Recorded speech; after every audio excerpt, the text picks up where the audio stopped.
Está aquí en los estudios Gustavo Leal, quien es director de Convivencia y Seguridad Ciudadana por el Ministerio del Interior. Tenemos muchos temas para hablar con él. La noticia fue el anuncio del candidato Martínez de convencerlo. Ahora vamos a ver si es que lo tuvo que convencer. Tuvieron una reunión de algunas horas y finalmente, bueno, él será el vocero en el área seguridad durante la campaña de Martínez. Así que, bueno, mucho para conversar con él y también, por supuesto, las preguntas que estaremos formulando desde la mesa. Ya nos está esperando, así que muy buenos días. ¿Cómo Hola, le va? Muy buenos días. Gracias por acompañarnos esta mañana. Gracias. ¿Cómo fue esta reunión entonces con Martínez a propósito de proponerle, me imagino yo, este papel de ser vocero en materia de seguridad durante la campaña? No fue una sola reunión, sino que yo a Martínez lo conozco personalmente, digamos, contrato desde el 2017, cuando desde el Ministerio del Interior comenzamos a realizar una serie de intervenciones en algunas zonas, particularmente en la unidad Misiones, en los Palomares de Casaballe, que es un complejo habitacional que es parte de la Intendencia. Y cuando se iniciaron los operativos Mirador, las primeras reuniones que tuvimos fue con la Intendencia para plantear algunos temas de coordinación. Y desde ahí, bueno, comenzamos a compartir información y una mirada sobre cómo encarar algunos problemas de seguridad. Concretamente, la conversación ocurrió el viernes 19. Previamente había habido algunas conversaciones previas y el viernes 19 yo estaba en Santa Lucía, en uno de los operativos donde finalmente se detuvo a 6 personas que fueron todas procesadas con prisión. Me vine a Montevideo y tuve ahí una conversación con él durante un par de horas. Y bueno, y ahí intercambiamos y terminamos de conversar algo que él quería, y es que yo participara de aquí a octubre como el vocero y el referente de los temas de seguridad en el marco de un equipo que hay, obviamente. El Frente Amplio tiene un programa común. Ahora, con respecto a ser vocero en materia de seguridad, es un rol importante porque, por lo pronto, quizás es una impresión que no sé si se puede generalizar, pero a veces se puede entender que en la izquierda no hay una sola lectura de cómo debe abordarse el asunto de la seguridad, que hoy tiene un peso tan importante a nivel electoral. Y usted, por lo pronto, ha optado siempre por reforzar lo que tiene que ver con ejercer la autoridad, sí, no tenerle miedo a la represión, eso de ponerse del lado de las víctimas y defenderlas verdaderamente.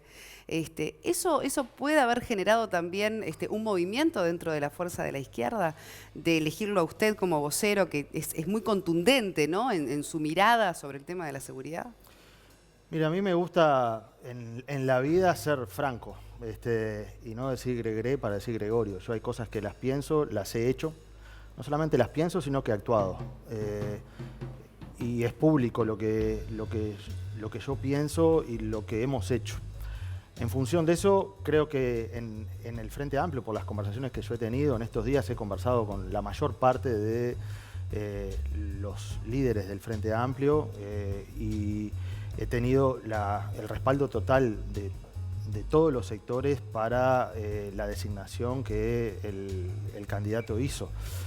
Y bueno, me parece que el ser vocero y el ser referente implica también posicionar un tema con una mirada. Bien. Yo no soy un ventríloco, soy un vocero y por lo tanto expreso las opiniones que va a tener la fórmula del Frente Amplio y los énfasis también que se comparten en común. Es decir, que lo que yo digo es lo que yo pienso, no voy a transmitir cosas en las cuales yo no crea. Por lo tanto, el enfoque pero que elegido, evidentemente representan al candidato. Evidentemente que sí. El enfoque elegido por Daniel Martínez y por la fórmula y por el Frente Amplio es la profundización de de las acciones y del enfoque que yo he planteado públicamente en los últimos tiempos. ¿Qué tiene que ver con eso? Sí, con el ejercicio de la autoridad. 3 pilares. Ejercicio de la autoridad sin miedo, sin complejo, con firmeza, con el límite de la Constitución y de los derechos humanos, pero sabiendo que ejercer la autoridad implica tomar decisiones y dar la cara cuando uno hace las cosas. En segundo lugar, ubicar como eje una agenda de derechos que es muy importante, pero una agenda de responsabilidad en la sociedad. Es decir, en la sociedad hay que equilibrar los derechos con las responsabilidades. Y lo tercero es el enfoque desde las víctimas. Sobre dar la cara, tan es así que usted se presenta, de hecho, cuando llevan adelante operativos. Vamos a recordar un episodio que tuvo mucha repercusión cuando usted se enfrenta a un grupo de esos vecinos que iban a ser desalojados, que uno le grita antichorro, ¿no? Y usted dijo, sí, a mucha honra, soy un antichorro, y se lo adjudicó mucho, ¿no? con ese episodio. Vamos a recordarlo y seguramente usted también me cuente más detalles. Adelante. Nos vemos. ¿Saben qué? No. Está bien que sea antichorro. Yo soy antichorro. ¿Ustedes me gritan antichorro? Sí, soy antichorro. Con todo respeto. Pero viste que me dejas. No, yo no estoy de ningún lado. Estoy al lado que me dejaste en la calle con mis hijos. De ese lado estoy. ¡Andá a darle vida a los extranjeros! ¡Frente Amplio corrupto! ¡El Frente Amplio corrupto vendió nuestro país! ¡Vendió nuestro país, nuestros políticos! Bueno, usted decidió estar allí, que también en un momento se lo preguntamos, ¿no? Eso de comparecer, de dar la cara, de estar en persona, con los riesgos que eso puede también representarle, porque de alguna manera usted está dirigiendo y a su vez se está enfrentando cara a cara con estos vecinos. ¿Qué sacó de conclusión de ese episodio? Sí. En primer lugar, fue un episodio lamentable, no fue un episodio buscado por mí. Justo estaba la prensa y lo registró, y fue como lo registró la prensa, fue así. Esa gente estaba, el día anterior habían sido procesados por la Fiscalía por usurpación de viviendas y habían aceptado que ese día tenían que entregar las viviendas. Y en ese momento, este señor incluso, sin pelo, es una persona que tiene también que estaba vinculada a esos grupos, gente con antecedentes penales, algunos con antecedentes muy pesados, las señoras que estaban ahí también, todos estaban siendo procesados por usurpación y tenían que entregar las casas. Es decir, estábamos haciendo cumplir la ley, cumplir una norma judicial. Eso no se discute, la justicia en el Uruguay es sagrada. Entonces, si gente cree que puede llevarse por delante a alguien así, conmigo no va. Y el hecho de estar ahí, en el lugar. Y bueno, yo soy un funcionario público que es parte de mi trabajo. También hay otros funcionarios, no soy solamente yo, hay otros funcionarios pero que están sabiendo trabajando. la visibilidad que tiene usted. Bueno, pero es parte de mi trabajo en el ministerio, bueno, y las cosas hay que hacerlas. Usted también dice menos escritorios y más barro, ¿no? Sí. En esto de la seguridad. Y claro, hay que estar, porque si no, esto es como si un director de un hospital tiene un problema en una emergencia, que entran de golpe 7, 8 heridos por un accidente grande, y le dicen que en la emergencia está habiendo dificultades y se queda arriba en el escritorio del hospital. Yo si fuera no soy médico, pero si fuera director del hospital, lo que hago es bajo a la emergencia para ver cómo está, para ponerme la orden, para ver en qué se puede apoyar. Esa es una actitud de trabajo. Me parece que nosotros, en el país en general, tenemos que tener una actitud de trabajo y bueno, si le toca una responsabilidad, la tiene que cumplir. Es así, no es ni más ni menos. Ese día incluso ahí estaban las cámaras por un error, porque nosotros en general cuando hacemos ese tipo de procedimientos por un tema de seguridad, hacemos un perímetro. Y realmente ese lugar era grande y la prensa siempre quiere estar, y está bien. Y bueno, incursionaron al lugar, y a veces cuando se prenden las cámaras, hay alguna gente que, habiendo sido victimarios, siendo delincuentes que han sacado a punta de pistola gente, se transforma inmediatamente en poco menos que una víctima, porque esa persona que dice, me sacaste la casa, no sé qué, le había sacado la casa a otros. Entonces, y bueno, y después hablaron contra el Frente Amplio, que no sé qué. Eso para los que dicen de que este gobierno ha defendido o defiende a la gente que está fuera de la ley. Nunca... Por eso lo de antichorro a mí me pareció que fue un término que, claro, llamó muchísimo la atención, porque lógicamente, sí, como usted no iba a ser...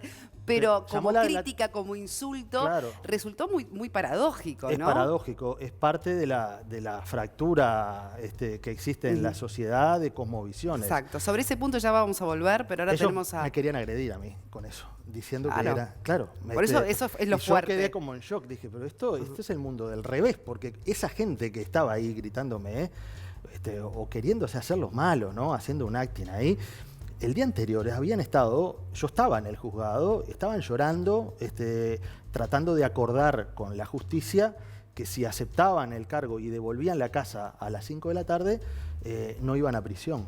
Y entonces esos mismos que estaban pollito mojado, después hicieron esa actuación. Nico Núñez tiene una pregunta. Adelante, Nico. Leal, ¿cómo le va? Buenos días. Buenos días. Usted parte tiene un cargo que, además de ser sociólogo, ¿no? Tiene un cargo que para mí dice mucho en la sociedad que vivimos hoy. Usted es director de convivencia. En Rivera se dio este fin de semana una situación terrible que vaya si afecta a la convivencia, si impacta en la sociedad de Rivera, pero del Uruguay entero. De hecho, hay mucha gente que ya está hablando de la situación de la pena de muerte. Estoy haciendo referencia al caso de la chiquita Ana Clara. ¿Qué lectura hace? ¿Qué falló en torno a esta situación? Bueno, en primer lugar, es horrible lo que pasó. No hay muchas palabras como para explicarlo. Es atroz, es decir, es algo inimaginable que le pase a una persona, y me imagino cómo está la familia, pero sobre todo el tormento que sufrió esa niña. Es absolutamente deplorable que una persona haya hecho eso. Creo que no hay justificación alguna en la historia de ese individuo para lo que hizo. Y merece, desde mi punto de vista, el mayor castigo. El mayor castigo. Creo que no, en determinadas circunstancias, cuando la gente hace determinado tipo de cosas, hay que dejar de explicar las situaciones por la culpa del contexto. Las personas tienen responsabilidad también por las cosas que hacemos. Y tenemos que acostumbrarnos a hacernos cargo.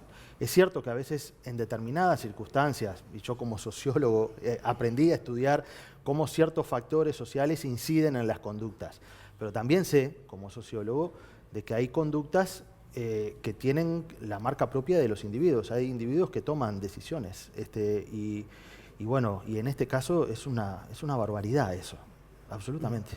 ¿Y es recuperable una persona así? Yo creo que no. Yo creo que no.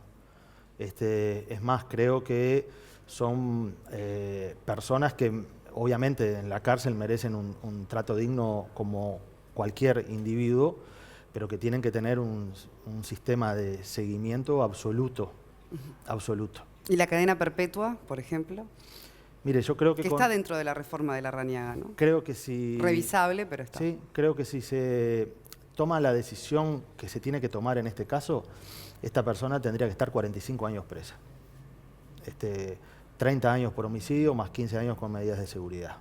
Creo que eso es tiempo suficiente, y cuando salga, quién sabe si incluso va a estar con vida por la edad que tiene. Por lo tanto, me parece que lo que hay que hacer es aplicar las normas. Hay que aplicar las normas y hacer cumplir la ley. A veces, cuando pasan estas cosas, obviamente todos nos ponemos absolutamente indignados, y nos sale lo peor de nosotros. Y pensamos que a veces lo que hay que hacer es seguir aumentando penas. Yo lo que digo es 45 años de prisión para un individuo como con medidas de seguridad. Me parece que, y por la edad que tiene, es un tiempo suficiente, pero si se cumplen, porque si nosotros decimos vamos a aumentar las penas y después a los 8 años está fuera, porque por ejemplo yo creo que hay delitos donde la posibilidad de disminuir la pena por estudio y por trabajo, como se hace, no se debería de habilitar. Entonces, ahí me parece que es donde nosotros tenemos que hacer ajustes. Vamos a ir con Cristian Font, que tiene otra pregunta, y luego seguimos en la mesa. Adelante, Cristian. Buenos días, Leal. Gracias días por su presencia esta mañana. Imagino que en calidad de director de convivencia también no solo está al tanto de algunos aspectos que propone, o de todos los aspectos que propone la reforma del senador Larrañaga, sino también de los programas del resto de los partidos políticos, además del oficialismo, respecto a seguridad. ¿Debe el Frente Amplio de alguna manera dejar de temerle al concepto de represión? ¿En qué aspectos de seguridad hay que hacerle énfasis en este nuevo programa y a la vez le pregunto si efectivamente encuentra concordancia con programas en materia de seguridad de la oposición. 3 cosas sobre eso. La primera, yo he leído todos los programas de gobierno de todos los partidos.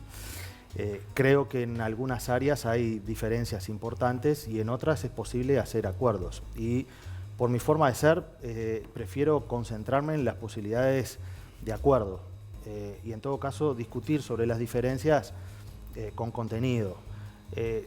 Hay un punto que es que lo que hay es un programa de Lacalle que fue que ganó y hay un programa de Larrañaga que perdió y un programa de Sartori que tiene media página. Están tratando de armar un programa común, el Partido Nacional todavía no lo tiene. En el caso del Partido Colorado es igual, Talvi tiene un programa que está muy fundamentado, el resto de los candidatos, algunos tenían, otros no tenían. Cuando estén los programas consolidados, todavía no los tienen, ni el Partido Colorado ni el Partido Nacional, ahí se podrá ver qué es lo que proponen. Yo supongo que van a ir sobre la línea de lo que propusieron básicamente los 2 que ganaron. En segundo lugar, el Frente Amplio no le teme a la represión. Cuando el Frente Amplio asume en el año 2005 había 6.000 presos, hoy hay 11.000. 11.000. Entonces... y la gente le podría decir que hay más delitos, que hay más violencia. Bueno, pero estamos hablando son 2 cosas distintas. Él me dijo, bueno, si el Frente Amplio va a hacer más énfasis o que a veces le teme a la represión. Yo pongo datos sobre la mesa. Lo que creo que como progresistas, lo que no hay que confundir es la represión con la mano ciega y la mano bruta. Claro, Leal, yo me refería también a la idiosincrasia del votante frente amplista y durante mucho tiempo encontraba conflicto en ese término. Desde ya uno lo puede ver en la gestión actual del Ministerio del Interior, pero pensando también en una instancia electoral. Sí, eso es cierto de que la palabra represión es una palabra que incluso por nuestra cultura uruguaya y por lo que vivimos en algún momento tiene sus dificultades y a nadie le gusta tener que decir que tiene que reprimir, pero la represión existe y es necesaria cuando hay gente que se sale de los cauces. En estos operativos es clarísimo, lo que ustedes mostraron anteriormente tiene que ver con eso, con ejercer la autoridad. Yo creo que lo importante es ejercer la autoridad.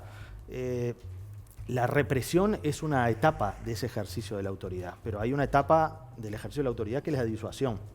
Y hay una etapa que es el instalar normas para que las normas se cumplan. Cuando uno tiene que reprimir es cuando se ha desbordado el vaso. ¿Y qué se está haciendo en materia de prevención, ¿no? de estas situaciones? Porque los operativos, cuando llegan, esas viviendas ya fueron ocupadas por lo pronto, son allí bocas de droga. De hecho, vecinos muchas veces son los responsables en realizar la denuncia, en advertir a las autoridades de esa situación que padecen. Entonces, quizás lo que no se está llegando es a la prevención, también con lo que ocurrió con Casaballe, ¿no? Se ha dejado que se desbordara, que se fueran de las manos lo que pasó en Los Palomares, por ejemplo, con la ocupación de las viviendas, que después hubo que ir a desarmar todo eso. Mire, yo hubiera preferido que algunas cosas que sucedieron no hubieran sucedido nunca. Esa es la verdad. Y veo un avance y veo el medio vaso lleno en el sentido de que logramos evitar que algunas cosas que existen en la región muy cercana, como el caso de Brasil o como el caso de Argentina, no sucedieran. En Brasil uno va a Río de Janeiro y está en la playa, mira para los morros y sabe que esos lugares están tomados fuera de control del Estado desde hace 20 años. Los abandonaron. Y ¿en Uruguay no tenemos esas situaciones en ningún barrio en Montevideo? En el Uruguay eso no sucede. Lo que hubo fue un intento muy serio, y por eso se actuó como se actuó, en la zona de Unidad Misiones de un grupo criminal que intentó pasar de pantalla, como quien dice. Es decir, intentó dar un paso que hasta ahora en el Uruguay no existía, que era tener el control territorial. Una cosa es incidir o amedrentar a vecinos, la otra era tener el control de 540 apartamentos, 27 bloques de edificios, 6 hectáreas de la ciudad. Eso es otra cosa. Eso es lo que hacen en Los Morros, que uno entra y tiene que pedir peaje y bueno, y ahí hay una lógica, hay un control distinto. Entonces, a partir de ahí, se tomaron algunas acciones muy contundentes en algunos lugares donde ese tipo de prácticas se estaban comenzando a instalar y se desvirtuaron. Ejemplo, y fueron públicos además, y yo creo que está bien que hayan sido públicos para que la gente lo supiera. Lo peor es esconder la realidad. Había pasado en un edificio frente a la Española, en el edificio Iberia. Un edificio en ese lugar, pleno Parque Valle o Cordón, según donde uno lo quiere ubicar. Había sucedido en el complejo Quevedo. A partir de ahí se comenzaron otras acciones de carácter más preventivo para evitar y dar una señal contundente a esos grupos criminales. Hasta ahora, 28 intervenciones de estas características desde el año 2017, 578 allanamientos, 200 y pico de personas, más de 290 personas detenidas. 8 de cada 10 fueron procesadas con prisión por la justicia. Y ahí usted habló de algo... Por extorsión, por homicidio, por muy tráfico de interesante, droga. que tiene que ver con coordinar todos los organismos. Sí, en algún fundamental. momento usted se refirió a un concepto original, que es un ministerio de ciudades, ¿no? Ya que tanto, bueno, el propio Bonomi sale a decir que usted sería un buen ministro del Interior. ¿Usted también pensó en esa idea de un ministerio de ciudades para coordinar justamente todos los esfuerzos de los distintos actores del gobierno en materia de seguridad? Porque también se ha chocado con una burocracia muy grande cuando Sí. llevó adelante estos operativos cierto. con distintos organismos del Estado. Es cierto. Mire, 2 o 3 cosas sobre eso. La coordinación se hace en la acción. Una cosa es coordinar en reuniones, la otra es coordinar en los lugares. Yo prefiero poner el énfasis en lo segundo, aunque lo primero hay que hacerlo. ¿Sí? Hay que planificar, pero hay que planificar orientado a la acción. Ese es mi estilo de trabajo. En relación a la necesidad de coordinación, yo en un momento dije de que en otros lugares del mundo existen los ministerios de las ciudades, porque fíjense, el Uruguay es el país más urbanizado de América Latina, el primer país más urbanizado en todo el continente tempranamente. Ya en el año 60 nosotros teníamos más del 85% de la población en ciudades, y sin embargo nunca hubo un lugar desde el gobierno central que planificara el desarrollo de las ciudades. Hoy tenemos Hacia la periferia, por ejemplo. Por ejemplo, hoy tenemos un Ministerio de Vivienda, Ordenamiento Territorial y Medio Ambiente, todo junto, donde la primera ley de ordenamiento territorial es de hace 6, 7 años en el Uruguay, 8 años. Entonces, la planificación de las ciudades y el desarrollo de las ciudades es súper importante para la integración social y para la seguridad también. Por eso fue que yo planteé ese tema. Tal vez por un, digamos, énfasis de trabajo. Yo fui docente en sociología, de sociología urbana, son los temas esos temas me interesan mucho, y siempre he pensado que el diseño de la ciudad es un factor central. Por algo que yo admiro mucho al vallismo, al primer y al segundo vallismo del siglo XX. Cuando José Valle y Ordóñez hablaba de que nosotros que teníamos que ser un país modelo, él lo que estaba hablando era de la necesidad de tener una ciudad modelo como Montevideo para que fuera de alguna manera un lugar de integración. De ahí que vino el énfasis en el diseño de la Rambla. La Rambla fue un diseño urbano para la integración. Vamos a ir con algunos mensajes de los televidentes y luego ya podemos también comentar esos mensajes. Emma dice, buenos días, Leal tendría que ser ministro del Interior, es totalmente cierto mucho de lo que dice. Y Joana dice, nuestro apoyo a Gustavo Leal, soy de un barrio donde se trasladaron bocas instaladas y se están quedando con casas. Ponen terror al barrio y tenemos miedo porque son peligrosos. Sobre lo que dice Joana, usted dijo, no hay barrios violentos, hay barrios violentados. Sí. ¿Cómo se llega a esa situación? En primer lugar, no hay barrios violentos porque creo que no es bueno señalar con el dedo a todos en un lugar porque haya la existencia de un grupo de delincuentes que están fuera del foco y está generando terror en la sociedad. Es decir, si yo vivo en determinado barrio donde hay un grupo de delincuentes, el problema no es el barrio, son los delincuentes que viven ahí. Por eso digo que no hay barrios violentos. La gente que vive en el barrio A no tiene la responsabilidad de que ahí vivan un grupo de delincuentes, como tampoco tiene la responsabilidad de la gente que vive en algunos barrios que se nombran poco, pero que tienen gente de muchísimo dinero, donde también hay gente que se dedica al lavado de activos o han fundido bancos. Entonces, no podemos estigmatizar. Lo que hay son barrios violentados, donde a veces hay grupos de criminales que intentan hacerse del control. El caso del segundo mensaje que pone la señora, a mí me gustaría después poder acceder al teléfono de ella para que pueda hacer la denuncia. Si dice que en su barrio eso existe, nosotros tenemos un sistema en el ministerio directo con el equipo que trabaja, donde hay un sistema de posibilidad de hacer denuncias con absoluta reserva, como se ha hecho, porque aquí parte del cambio también es que hemos, creo, aportado, en parte en función del trabajo, y la gente es la que ha aportado, porque acá el coraje en esto lo ha tenido la gente. Los vecinos. Sí, que han denunciado y que han sido protegidos. Y eso ha funcionado. En otros lugares hay testigos protegidos que los intimidan y que en general se hacen fuertes los grupos criminales porque no se puede denunciar. Fíjense que nosotros cuando iniciamos en la zona de Los Palomares, protegimos a muchísima gente y a ninguna de esas personas les pasó nada, y hoy todo ese grupo criminal de los chingas ha estado en prisión, y algunos que han salido han vuelto, y eso es porque hay una presencia sistemática del Estado. Es decir, que el mensaje es que no se le deja pasar una. Me dice los chingas y no puedo dejar de preguntarle por esto de las familias delictivas, ¿no? Porque 10 hijos, la madre de los chingas, todos delincuentes. La mayor parte sí. La mayor parte, es decir, ese fenómeno muertos. Social, cuando hablamos de fractura social,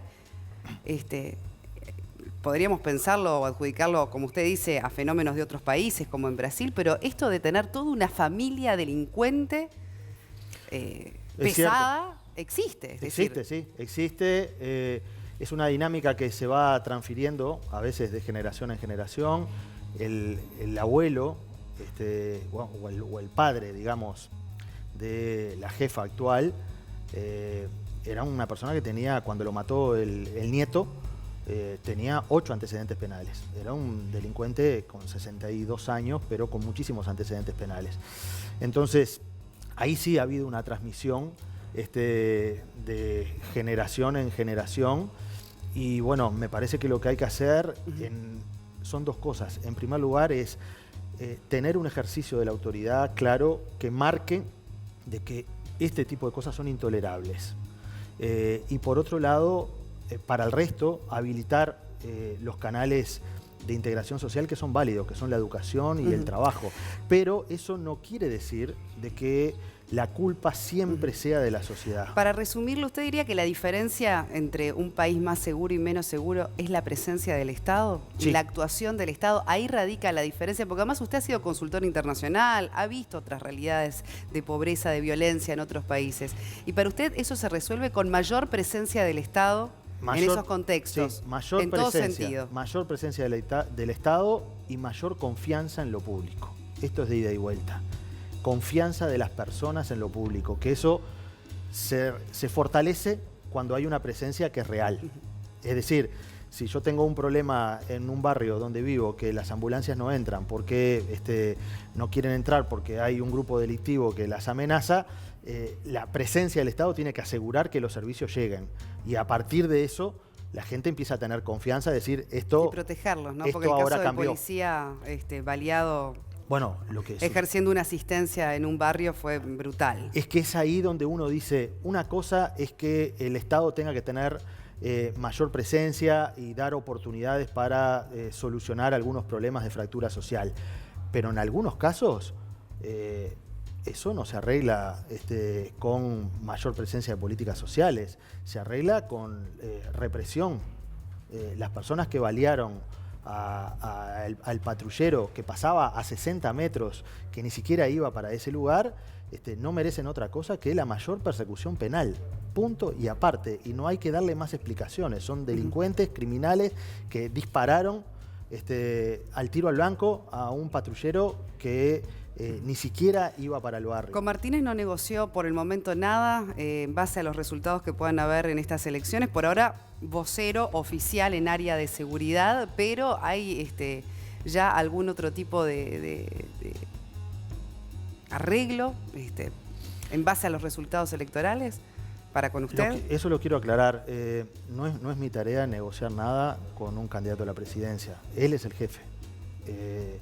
Y yo voy a estar haciendo esta tarea y esta función hasta que él lo decida. En principio es hasta octubre.